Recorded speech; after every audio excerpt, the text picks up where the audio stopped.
Ang kwentong ito ay hango sa mga kwento ng kababalaghan at pamahiin sa ating kultura. Maaaring may mga bahagi itong binago para sa layuning pampelikula at pampakwento. Hindi ito angkop para sa mga batang manonood o sa mga madaling matakot. Sa pinakaliblib na bahagi ng kagubatan sa timog ng bansa, may isang matandang pamilya na naninirahan sa maliit na kubong gawa sa kawayan at nipa. Malayo ito sa kabihasnan, walang kuryente, walang signal ng telepono, at tanging liwanag ng buwan at ilaw ng gasera ang nagsisilbing ilaw nila sa gabi. Ang pamilyang ito ay binubuo ni Mang Andres, ang ama at isang dating mangangahoy, Aling Marta, ang kanyang asawang marunong sa mga halamang gamot, at ang kanilang tatlong anak, sina Elias, Rosita, at si Totoy. Masasabing sila'y payak at masaya sa simpleng pamumuhay. Ngunit sa likod ng katahimikan ng kanilang pamumuhay ay may lihim silang inaalagaan, isang matandang kasulatan ng kanilang lahi na may kinalaman sa kababalaghan at sinaunang kaalaman tungkol sa mga nilalang ng dilim. Tuwing gabi, bago matulog, isinasara nila ang mga bintana ng kubo gamit ang mga sanga ng balete at ininsensohan ang paligid. Hindi ito dahil sa lamok, kundi dahil sa paniniwala nila na may mga matang nakamasid sa kanila mula sa kakahuyan, hindi mata ng hayop, kundi mata ng ibang nilalang.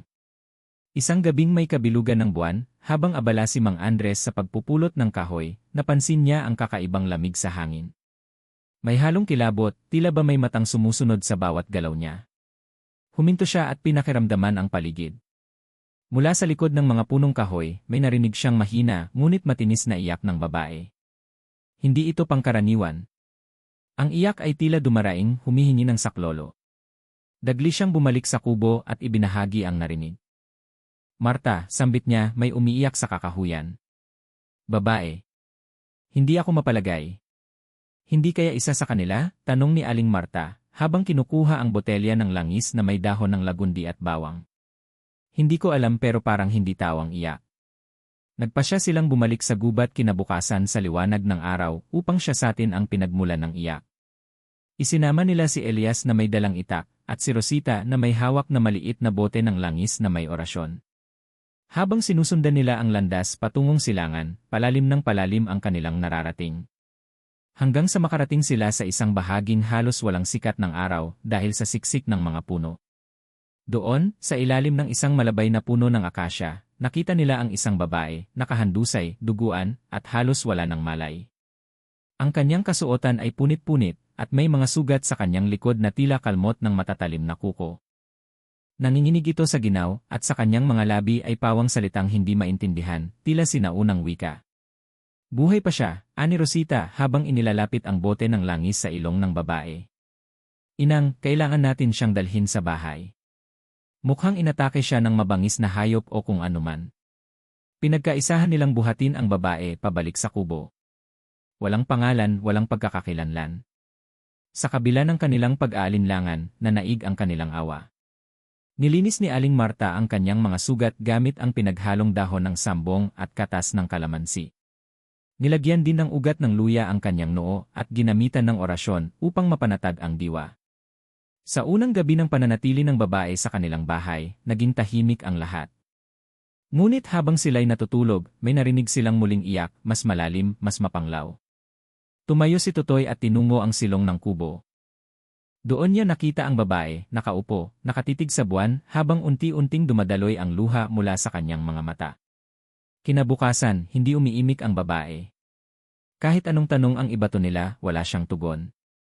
Ngunit tumulong siya sa mga gawaing bahay, nagliligpit, nag-igib, at naglalampaso ng sahig ng kubo. Bagamat tila maamo at masunurin, napansin ng pamilya ang kakaiba sa kanya, hindi siya tumatanggap ng pagkaing may bawang, at tuwing gabi, tumatayo siya at tinitingnan ang kakahuyan na para bang may hinihintay. Isang gabi, habang natutulog ang lahat, may mga tunog ng yabag sa bubong ng kubo. Si Elias, na nakabantay, ay dali-daling bumangon at kinuha ang itak. Nang sumilip siya sa labas, may anino siyang nasilayan, matangkad, may mahahabang kuko, at tila may pakpak. Ngunit nang sumilip siya muli, wala na ito. Kinabukasan, nakita nilang may marka ng mga kuko sa pader ng kanilang kubo. Dito nagsimulang magtanong-tanong si Mang Andres. Sino ba talaga ang dalagang ito? Bakit tila may sumusunod sa kanya? At higit sa lahat, ano ang dahilan kung bakit siya napunta sa gitna ng kabubatan, sugatan, at halos patay? Hindi pa man nila alam, pero ang kanilang ginawang kabutihan ay magiging simula ng isang napakalaking pagbabago sa kanilang buhay. At ang gubat na dati nilang kanlungan ay magiging larangan ng isang labanang hindi pa nila kailanman nararanasan. Sa mga sumunod na araw, nanatiling misteryosa ang dalaga. Hindi pa rin siya nagsasalita, ngunit unti-unting bumabalik ang kanyang lakas. Tila ba ang mga halamang gamot at orasyon ni Aling Marta ay nakatulong sa kanyang paggaling. Gayunman, hindi pa rin mawala sa pamilya ang pagdududa, lalo na tuwing gabi ay tila may kakaibang kilos ang dalaga, laging gising sa madaling araw, palaging nakatingin sa labas ng bintana, at tila ba may hinihintay o tinutunton. Isang gabi, habang si Totoy ay patagong nakasilip mula sa butas ng sahig, nakita niyang bumangon ang dalaga at lumabas ng bahay. Dahan-dahan siyang sumunod, nakaapak ng tahimik sa mga dahon, kinabog ang dibdib dahil sa kaba. Sa ilalim ng liwanag ng buwan, nakita niya ang dalaga na nakaluhod sa isang batong altar, hawak ang isang maliit na itim na kwintas na parang may sinasambit na mahihinang salita sa wikang hindi niya maintindihan. Nang biglang bumaling ang dalaga at tumingin sa direksyon niya, nanigas si Totoy. Tumindig ang balahibo niya. Ang mga mata ng babae ay tila nagliliwanag sa bughaw na kulay, at ang aninong bumalot sa katawan nito ay tila hindi likas sa tao. Ngunit agad itong naglaho, parang walang nangyari. Binalikan ng dalaga ang kubo at muling humiga, para bang walang nakita. Kinabukasan, hindi sinabi ni Totoy ang kanyang nakita. Ngunit ang takot ay unti-unting gumagapang sa puso niya. Lalong lumalim ang mga tanong, sino ba talaga ang dalagang ito? Samantala, sinubukan ni Rosita na kaibiganin ang babae. Tuwing tanghali, habang sila'y nagluluto o naglalaba sa batis, kinakausap niya ito. Anong pangalan mo? Saan ka galing? May hinahanap ka ba? Ngunit tahimik pa rin ang babae. Tanging-tango at iling ang kanyang mga sagot. Isang araw, habang sila ay naliligo sa sapa, nakita ni Rosita ang malaking sugat sa likod ng dalaga, 6 na malalalim na kalmot na tila gawa ng napakalaking hayop. Ngunit ang mas nakagugulat ay ang marka sa kanyang batok, hugis buwan na may 3 bituin. Alam ito ni Rosita, dahil minsan nang nabanggit ito sa isa sa mga lumang kwento ni Aling Marta, ang marka raw ng isang hindi paganap na nilalang ng dilim. Pagka-uwi nila sa kubo, agad na kinausap ni Rosita ang kanyang ina. Inay, may marka siya sa batok. Yung sinasabi mo sa kwento dati yung tungkol sa mga aswang na hindi paganap. Natahimik si Aling Marta. Matagal bago siya nagsalita. Kung totoo ang nakita mo, hindi siya karaniwang nilalang. Ngunit mukhang nilalabanan niya ang kanyang tunay na anyo. Hindi pa siya tuluyang nahuhulog sa dilim. Dahil dito, nagpa siya ang pamilya na mas bantayan ang dalaga. Hindi para saktan, kundi para pag-aralan, intindihin, at kung maaari, tulungan. Isang gabi, habang sila'y sabay-sabay na kumakain ng hapunan, biglang nagsalita ang babae. Mahina, halos bulong. Lika, sabi niya. Yun ang pangalan ko. Lika. Nagkatinginan ang lahat. Sa wakas, may nalaman silang kahit kaunting bahagi ng kanyang pagkatao. Salamat po, dagdag niya. Sa pagtanggap sa akin, kahit hindi nyo alam ang totoo. Muli, natahimik ang hapag. Ngunit dama ng bawat isa ang bigat ng mga salitang iyon. May pinagdaraanan si Lika, at ang pamilyang ito sa gubat, kahit salat sa yaman, ay may pusong handang umunawa. Ngunit hindi pa doon nagtatapos ang mga kababalaghan. Sa sumunod na gabi, nagising si Elias sa malalakas na kaluskos sa bubong. Mabilis niyang kinuha ang itak at sumilip sa labas. Ngunit sa halip na magnanakaw, isang nilalang ang kanyang nakita, matangkad, maputla, may mahabang buhok at pulang mata. Nakadikit ito sa pader ng kanilang bahay, at tila sumusubok pumasok. Isang malakas na sigaw ang binitiwan ni Elias, dahilan para magising ang lahat. Agad silang nagtipon sa loob ng kubo at binuksan ang mga bote ng langis, inusal ang mga dasal, at ipinahid ang pinaglagaan ng bawang sa bintana. Pagkatapos ng ilang minuto, nawala ang nilalang. Ngunit hindi ang kaba sa kanilang dibdib. Hinahanap siya, sabi ni Aling Marta. Hindi siya ligtas dito. Tinutugis siya ng kanyang mga kasamahan. Tumayo si Lika. Hindi ko kayo dapat idamay, alis na ako. Ngunit bago pa siya makalabas ng kubo, hinawakan siya ni Mang Andres sa braso. Hindi ka namin pababayaan, iha. Hindi kami tulad ng iba. Kung may dilim sa loob mo, tutulungan ka naming itaboy yon. Basta, sabihin mo lang ang totoo. Tumango si Lika at sa unang pagkakataon, tumulo ang kanyang luha. May mga bagay kayong kailangang malaman bago pa mahuli ang lahat. Mula noong gabi na nagsalita si Lika at inamin ang kanyang pangalan, naging mas matatag ang loob ng pamilya. Ngunit kasabay ng pag-usbong ng kanilang pagtitiwala ay ang pagdami ng mga kaganapang hindi nila maipaliwanag.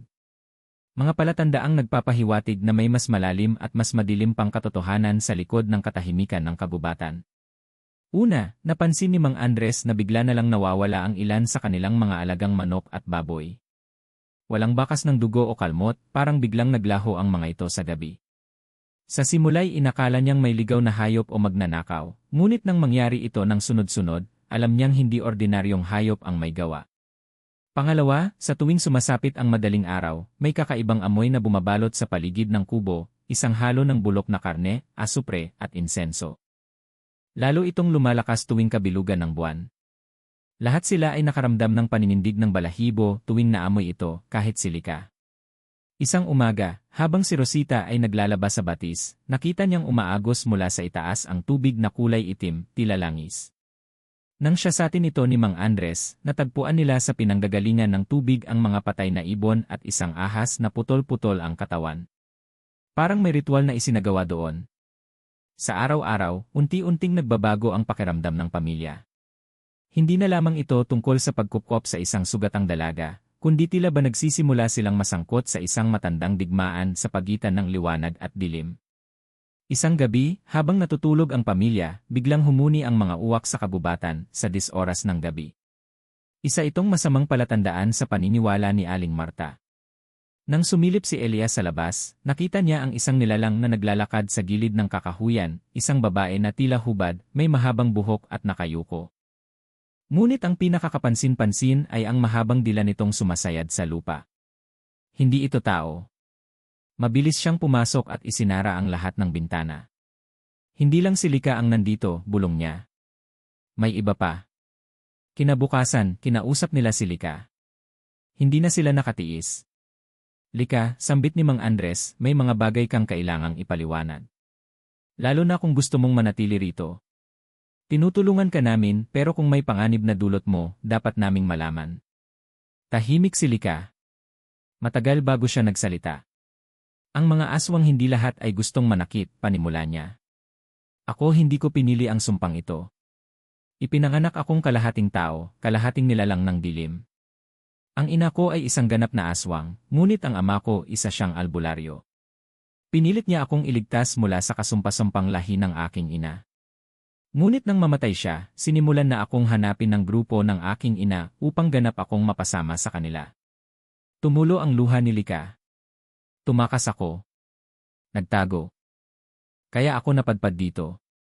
Pero hindi ko akalaing susundan nila ako hanggang sa lugar ninyong dapat sana'y ligtas. Nagkatinginan ang buong pamilya.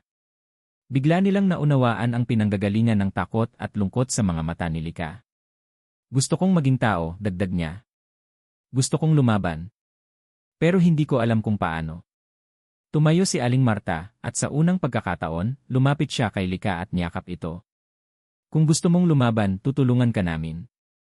Mula noon, sinimulan nilang turuan si Lika ng mga sinaunang orasyon, paggamit ng halamang gamot, at ritual na maaaring magpigil sa kanyang pagbabagong anyo. Ngunit mas lalong tumindi ang mga kababalaghan. Isang araw, pag-uwi ni Elias mula sa pangangahoy, may nakita siyang simbolo na nakaukit sa pintuan ng kanilang kubo, isang bilog na may 3 mata sa loob. Ayon sa lumang kasulatan ni Aling Marta, ito'y isang senyales ng pagtutok, isang babala na minamanmanan na sila at malapit ng atakihin. Naging alerto ang buong pamilya.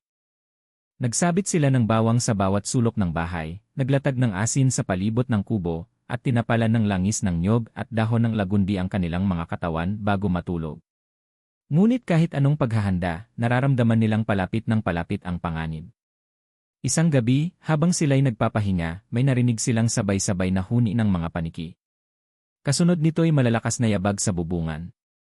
Tumayo si Mang Andres at sumigaw, "Huwag kayong lalabas. Huwag kayong tatanggal ng proteksyon." Ngunit si Lika biglang lumapit sa pinto. Nandito na sila, sabi niya. Gusto nila akong kunin. Pero hindi ako susuko. Sa sandaling iyon, hindi na siya ang mahinang Lika na kanilang tinulungan. Ang mga mata niya ay nagliliyab sa pagnanais na ipaglaban ang sariling pagkatao. Handa na siyang harapin ang dilim, kasama ng pamilyang hindi niya kadugo, ngunit siyang tunay na naging kanlungan niya. Sa gitna ng malamig na gabi, habang patuloy ang pag-ikot ng mga aninong tila humihina sa paligid ng kanilang kubo, tumindig si Lika sa gitna ng silid. Ang kanyang mga mata ay nagbago ng kulay, mula sa karaniwang kayumanggi, naging mapusyaw na bughaw, at ang kanyang balat ay tila kumikislap sa ilalim ng liwanag ng buwan na tumatagos sa siwang ng bubong. Ang buong pamilya ay nakapwesto sa 4 na sulok ng kubo, may hawak na bawat proteksyon. Si Mang Andres ay may hawak na itak na ibinabad sa langis ng niyog at bawang. Si Aling Marta ay patuloy sa pagdarasal gamit ang lumang orasyon ng kanilang ninuno, habang sina Elias at Rosita ay handang sumagip kay Lika sakaling tuluyang magbago ang kanyang anyo. Huminga ng malalim si Lika. May kailangan kayong malaman, sabi niya, bahagyang nanginginig ang boses. Ang sumpa sa akin hindi ito simpleng kagat o pamana. Ginawa ito sa akin ng sariling ina ko. Napatingin si Aling Marta. Paano ginawa? Ipinanganak akong normal. Ngunit noong 7 taon ko, isinama ako ng aking ina sa kabubatan. Doon sa altar ng dugo, pinainom niya ako ng sabaw na hinaluan ng dugo ng mga nilalang ng dilim, paniki, ahas, pusang itim, at dugo ng isang sanggol. Iyon ang simula ng pagbabago ko. Napakurap si Rosita. Sanggol? Tumango si Lika. Sa grupo nila, ang ganap na aswang ay kailangang sumailalim sa pagsubok ng dugo. Ngunit tumanggi ako. Tumakas ako bago pa nila makumpleto ang ritual. Kaya't ngayon hindi pa ako ganap, ngunit hindi na rin ako ganap na tao. Habang nagkukwento si Lika, lumalalim ang mga tunog sa labas ng kubo. May mga kaluskos, tila maraming paa na kumikiskis sa tuyong dahon. Ang mga ilaw ng kanilang gasera ay nagsimulang magbawas ng lakas, tila may pumipigil sa liwanag. Hinahanap nila ako para tapusin ang sinimulan nila, patuloy ni Lika. Kapag nahuli nila ako, isasagawa nila ang huling bahagi ng ritual, ang pagpapatunay sa pamamagitan ng pagkain sa puso ng isa sa mga tumulong sa akin. Nagkatinginan ang pamilya. Sa simpleng salita ni Lika, naging malinaw na isa sa kanila ang maaaring maging alay ng mga aswang upang tuluyang maging ganap si Lika bilang isa sa kanila. Pero hindi ako papayag, mariing sambit ni Lika. Hindi ko hahayaan na may madamay dahil sa akin. Kaya kung gusto ninyong paalisin ako, maintindihan ko. Tumayo si Mang Andres. Iha, ang gubat na to ay tahanan ng mga matatatag na loob. Hindi kami nagtataboy ng nangangailangan. Kung ikaw ay handang lumaban, makakaasa kang hindi ka mag-isa. Tumango rin sina Elias at Rosita. Kahit si Totoy, na tahimik lang sa isang sulok, ay biglang nagsalita. Hindi ka namin iwan, Ate Lika. Napaluha si Lika. Iyon ang unang beses na tinawag siyang ate, isang bagay na hindi niya kailanman narinig mula sa kahit sinong nilalang sa kanyang nakaraan. Upang ihanda ang kanilang sarili, ginamit ni Aling Marta ang huling pahina ng lumang aklat ng kanilang angkan, isang ritual na hindi pa nila kailanman sinubukan. Isa itong panata ng kalasad, na ginagamitan ng dugo ng isa sa mga miyembro ng pamilya, bawang na itim, at hamog na iniipon sa mga dahon ng gabi. Isa lamang ang babala sa aklat, ang sinumang gumamit nito ay hindi na muling magiging karaniwan. Walang pag-aalinlangan, si Elias ang nag-alay ng isang patak ng kanyang dugo. Kung may magyayari sa atin, gusto kong maging una sa hanay ng depensa.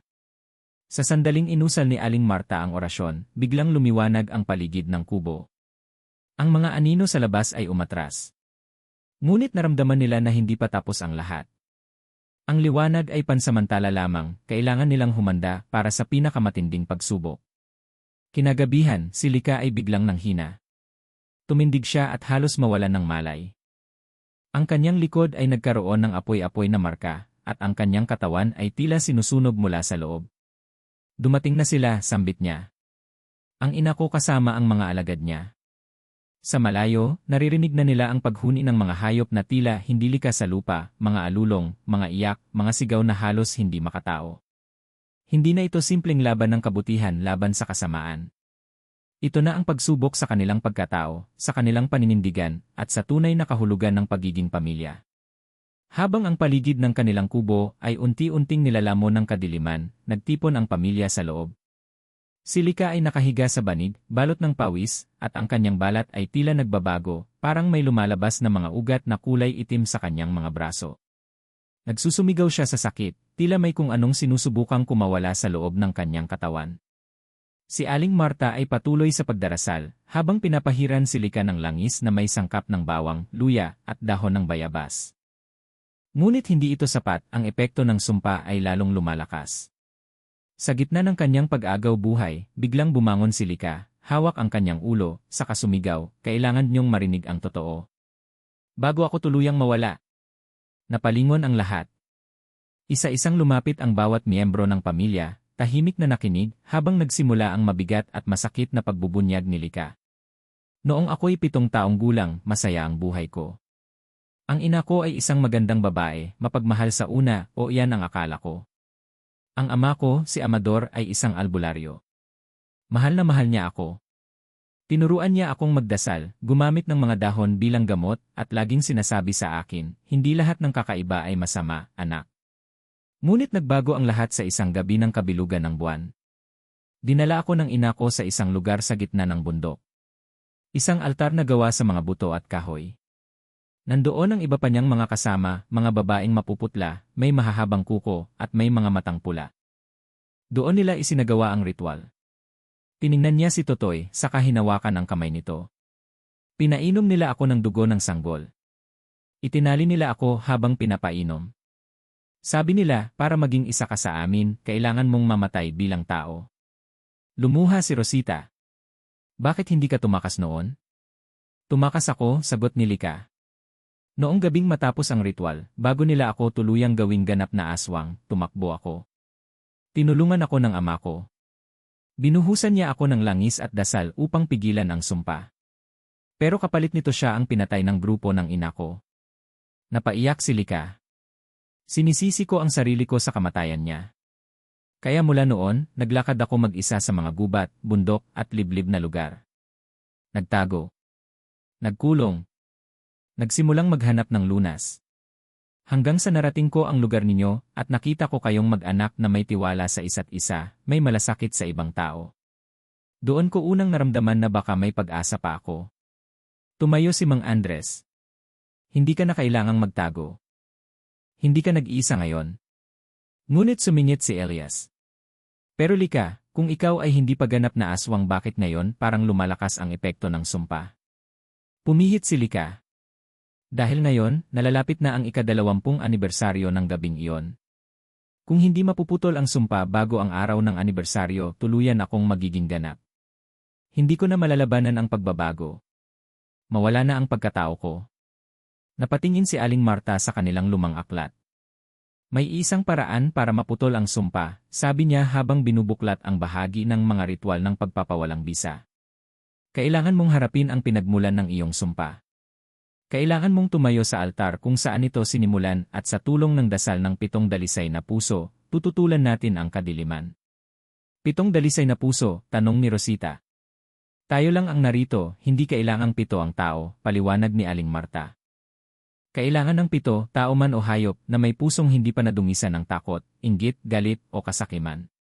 Tahimik ang lahat. Tumayo si Totoy, hawak ang kanyang manok na alaga. "Kung kailangan, isama niyo si Putol," sambit niya. "Mabait yan." Napangiti si Lika sa kabila ng sakit. "Sapat na ang puso ninyong lahat. Kayong 6 at ang alay ng kabutihang loob ni Totoy. Baka sapat na yon." Ngunit bago sila makapagdesisyon kung kailan sila pupunta sa altar, may biglang lumipad sa bubong, isang nilalang na may pakpak, bumaliktad at dumapo sa harap ng kanilang pintuan. Isang boses ang nagbitiw ng babala, paos, malamig, at puno ng paghamak, "Oras na, anak. Hindi ka na makakatakas." Nayanig ang buong kubo. Ang ina ni Lika ay dumating na. Kasama ang kanyang mga kasamahan. At wala na silang ibang pagpipilian kundi ang humarap sa katotohanang darating na ang huling yugto ng laban, ang pagpili ni Lika sa kanyang tunay na katauhan. Sa unang sandali ng pagkakatok ng nilalang sa pintuan ng kanilang kubo, naramdaman ng bawat isa ang bigat ng presensya sa labas, hindi ito karaniwang aswang. Isa itong ganap na nilalang ng dilim, puno ng kapangyarihan at galit. Ang malamig na hangin ay unti-unting pumasok sa bawat siwang ng kanilang tahanan, parang nilalamon ang init ng kanilang mga katawan. "Lumabas ka na, anak," boses iyon ng ina ni Lika, malalim, at tila hindi na tao ang pinanggagalingan. Wala kang ibang patutunguhan kundi ang lahing pinagmulan mo. Nanginig si Lika. Naririnig ko siya sa isip ko. Kinakausap niya ako, hinihila ako pabalik. Tumayo si Mang Andres, pinanatiling matatag ang tinig. Hindi ka niya pag-ari. Hindi ka na nag-iisa. Sa gabing ito, kami ang paninindigan mo. Mabilis silang nagplano. Ang kanilang maliit na kubo ay ginawang himpilan ng depensa. Si Aling Marta ay gumuhit ng mga sinaunang simbolo gamit ang abo at langis sa bawat bintana at pintuan. Si Elias ay naghanda ng mga sibat na may ulo ng bakal na ibinabad sa katas ng bawang. Si Rosita ay naghanda ng mga palayok na may nagniningas na uling at halamang amoy na kinamumuhian ng mga nilalang ng dilim, santol, lagundi at alagaw. Hindi natin kailangang labanan sila ng lakas, paliwanag ni Aling Marta. Lalaban tayo ng liwanag, ng dasal, at ng tiwala sa kabutihan. Niyakap ni Lika si Totoy. Hindi kita kayang iligtas kung sakaling mawala ako sa sarili ko. Ngunit mumiti si Totoy. Hindi ka mawawala. Ikaw ang ate ko. Pagsisimula ng laban biglang yumanig ang bubong, 1, 2, 3 nilalang na ang dumapo sa itaas ng kubo. Sa labas ay naririnig ang pagaspas ng mga pakpak at ang tunog ng mga kuko na kumakalmot sa kahoy. Mula sa gilid ng bintana, sumisilip ang pula at dilaw na mga mata ng mga aswang. Isa-isang bumubulong. Lika, huwag mo kaming ipagkanulo, isa ka sa amin, hinawakan ni Lika ang kanyang ulo. Naririnig ko sila sa loob ng isip ko. Pinuputol nila ang alaala ko, pinalalabo nila kung sino ako. Dumaan ka na sa apoy, bulong ni Aling Marta, habang isinusuot sa kanya ang sinaunang kwintas ng kanilang angkan, isang mutyang pinaniniwala ang may kapangyarihan laban sa dilim. Ngayon ay ang oras ng pagpili. Pag-atake ng mga nilalang bigla, sabay-sabay ang pagsalakay. Tumilapon ang bubong, at bumagsak mula sa langit ang mga nilalang na may matutulis na kuko, pakpak ng paniki, at balat na parang nagnanaknak. Humugot ng itak si Elias at sinugatan ang isa sa mga nilalang, tumalsik ito, umalulong, pero agad ring bumalik. Sumabog ang palayok ni Rosita sa isang sulok, lumaganap ang makapal na usok na mabangong mapait. Napaatras ang mga aswang. Si Totoy ay patuloy sa paghawak ng kanyang maliit na krusipyo, nilagyan ng asin, at itinapat sa mga aninong sinusubukang pumasok. Mula sa harapan, dumating ang pinuno ng mga aswang, ang ina ni Lika. Malaki, putlang-putla ang balat, may itim na dila na mahabat gumagapang sa lupa. Sa isang iglap, nagsalita siya gamit ang kapangyarihang nakasisindak, "Akin ka, anak. Pumili ka. Bago kita wasakin."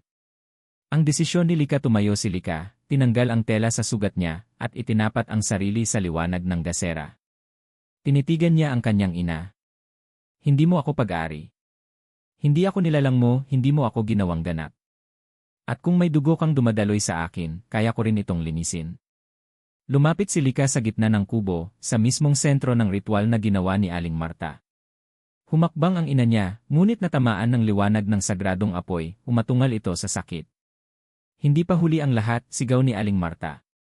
"Usalin mo ang orasyon. Tumindig ka bilang ikaw." Humawak si Lika sa kwintas.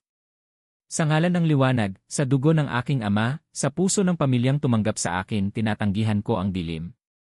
Biglang lumiwanag ang buong kubo. Isa-isang sumigaw ang mga aswang, natupok sa apoy ng orasyon at dasal. Umatras ang kanyang ina, bumalot sa kanya ang usok, at sa huling sandali, tinawag si Lika, "Isang araw babalik ka sa amin." Ngunit si Lika ay nanatiling nakatayo. Hindi siya bumigay. Pagkatapos ng laban madaling araw, tahimik na muli ang gubat. Ang kubo ay wasak, ngunit ang pamilya ay ligtas. Si Lika, bagamat sugatan at pagod, ay nakangiti. "Ipinanganak akong may dilim sa dugo," sabi niya. "Pero pinili kong magmahal, manindigan, at maging tao." Hinawakan siya ni Mang Andres sa balikat. "At dito, itinuturing ka naming isa sa amin." Pagsikat ng araw sa gubat, sa gitna ng pagkawasak ng kanilang kubo, tumambad ang katahimikan, isang katahimikang puno ng lungkot, ngunit may dalang pag-asa. Ngunit alam nilang ang laban ay hindi pa tapos. Bagamat napalayas ang mga aswang at napigilan ang ina ni Lika, nabatid nilang babalik ang dilim at sa mas malakas na anyo. Habang pinupulot nila ang mga natirang gamit, si Aling Marta ay bumubulong ng panalangin. Nabuksan na ang lagusan. Hindi ito basta-basta magsasara. Kung gusto nating tuluyang maputol ang koneksyon ni Lika sa kanyang pinagmulan, kailangan nating puntahan ang pinagmulan mismo, ang altar ng dugo. Tumango si Lika. Handa akong harapin ang lugar na yon. Kung doon nagsimula ang lahat, doon ko na rin ito tatapusin. Paglalakbay patungo sa altar, hindi madali ang daan. 3 araw silang naglakad patungo sa pusod ng kagubatan, lampas sa mga bundok, sa mga tuyong ilog, at sa mga bahagi ng gubat na pinaniniwala ang kinatatakutan maging ng mga hayop. Dito ay halos wala ng tumutubong halaman. Ang hangin ay mabigat at ang langit ay laging maulap kahit walang ulan. Sa bawat hakbang, tila may matang nakatingin sa kanila. May mga aninong sumusunod sa kanilang likuran. Ngunit wala ni isa sa kanila ang umatras. Si Elias may dalang itak. Si Rosita may hawak na palayok ng halamang may orasyon. Si Totoy patuloy sa pagkanta ng panalangin habang bitbit ang kanyang manok na si Putol. Si Mang Andres ay pinangungunahan ng lahat at si Lika ay tahimik lamang nagmamasid, nag-ipon ng lakas. Nang sa wakas ay marating nila ang altar, bumungad sa kanila ang isang lugar na tila wala na sa realidad, isang malawak na espasyong pabilog, may gitnang bato na hugis dibdib ng tao, at palibot nito ay mga aninong tila galing sa panaginip. Sa paligid ay may mga punong tuyot, at ang lupa ay parang natuyo sa dugo. Ako lang ang pwedeng pumasok sa gitna, sabi ni Lika. Ang lugar na ito ay sinumpa. Hindi kayo ligtas. Hindi ka rin ligtas, sagot ni Mang Andres. Kaya't kahit nasa gilid lang kami, mananatili kami rito. Ritual ng pagputol, tumayo si Lika sa gitna ng altar. Kinuha niya ang maliit na kwintas mula sa kanyang lig, ang parehong gamit ng kanyang ina noong siya ay isinumpa. Sa pagkakataong ito, isinalang niya ito sa apoy ng liwanag, isang apoy na nilikha mula sa pinaghalong langis, abo at dasal ng kanilang angkan. Habang ginagawa ang ritual, nagsimulang lumindol ang paligid. Mula sa mga puno ay nagsilabasan ang mga nilalang ng dilim. Isa-isang lumapit, mga aswang, tikbalang, sigbin, tila nagtitipon para pigilan ang kanyang hangarin. Ngunit bago sila makalapit, lumitaw si Aling Marta at binasag ang isang palayok ng abo. Isang makapal na ulap ng liwanag ang bumalot sa altar. Hindi na kayo makakalapit, sigaw ni Rosita. Ito ang hangganan ng kabutihan. Sa gitna ng ritual, isang anyo ang biglang sumulpot sa ibabaw ng altar, ang imahe ng ina ni Lika, hindi na isang katawan kundi isang anino, itim at malalim ang mata, nakangiti ngunit puno ng galit. Kahit sunugin mo ang pangalan ko, anak, bulong nito, mananatili ako sa dugo mo. Ngunit si Lika ay hindi natinag. Tumingala siya sa langit, tinaas ang kwintas na naluluto sa apoy, at buong lakas na sumigaw, hindi ang dugo ang magtatakda ng pagkatao ko, kundi ang puso ko. Sa isang iglap, sumiklab ang apoy sa altar. Umalinggaw ang sigaw ng nilalang sa anino. Umuga ang lupa. Ang mga nilalang ng dilim ay nagsitakbo, nagsigawan, at naglaho sa ulap ng usok at liwanag. Pagwawakas ng sumpa matapos ang matinding liwanag, bumalik ang katahimikan. Si Lika ay bumagsak sa lupa, hingal, pawis, at luhaan. Ngunit ang marka sa kanyang batok ay naglaho. Wala na siya, bulong niya. Wala na ang kadena. Lumapit si Mang Andres at binuhat siya. Ang kanilang paglalakbay ay tapos na. Hindi lamang si Lika ang pinalaya, kundi ang buong pamilya ay naging bahagi ng isang dakilang paglilinis. Pag-uwi sa wasak na kubo, pagbalik nila sa kubo, walang kubong sasalubong. Ang dati nilang tahanan ay abo na lamang. Ngunit hindi sila nasiraan ng loob. Nagsimulang magtayo muli. Isa-isang pinulot ang mga gamit. Isa-isa ring binalikan ang dating sigla ng bawat isa. At si Lika, siya'y hindi na nilalang ng gabi, kundi tagapagsalaysay ng liwanag. Ilang buwan na ang lumipas mula nang matagumpay na maputol ni Lika ang sumpa ng kanyang ina.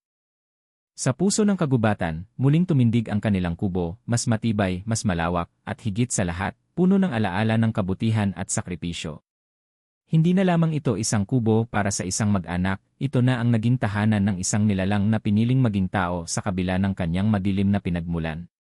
Si Lika bilang guro at tagapagtanggol sa tuwing bumubuhos ang ulan, at ang hamog ay bumabalot sa mga puno ng gubat, naroon si Lika, nagsasanay, nagbabasa ng lumang aklat, at nagtuturo sa mga bata ng mga halamang gamot at dasal ng kaligtasan. Tinuruan siya ni Aling Marta ng mga orasyon ng paghilom at pagtatanggol. Sa ilalim ng kanyang pangangalaga, naging ligtas ang paligid ng gubat mula sa masasamang nilalang. Hindi sapat ang itakwil ang dilim, madalas niyang sambitin. Kailangan din nating palaganapin ang liwanag. Minsan, may mga estrangherong naliligaw sa gubat. Kapag sila'y nasasaktan, si Lika mismo ang tumutulong. Hindi na siya isang takas. Isa na siyang tagapangalaga.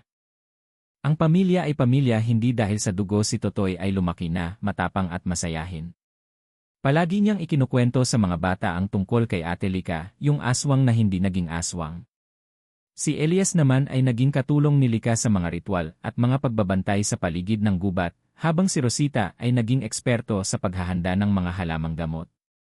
Si Mang Andres, bagamat tumatanda, ay nananatiling matatag at mapagmasid. At si Aling Marta, ngayon ay mas tahimik, ngunit laging handang gumabay gamit ang kanyang karunungan. Sama-sama silang nagtanim ng mga punong kahoy at bulaklak sa paligid ng bagong kubo.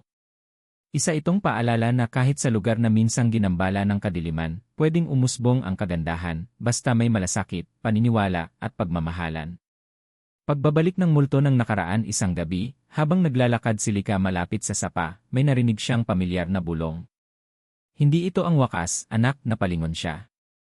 Isang aninong tila hugis babae, nakatayo sa likod ng punong kahoy, ang nakamasid sa kanya. Ngunit hindi na ito kasing lakas ng dati. Malabo, mapusyaw, parang wala ng kapangyarihan. Hindi mo na ako hawak, sabi ni Lika. At kahit kailan, hindi mo ako minahal. Ang anino ay unti-unting naglaho, at sa huling sandali ay nagsambit ng mga salitang tila may kirot, mabuti ka dahil hindi ka naging katulad ko.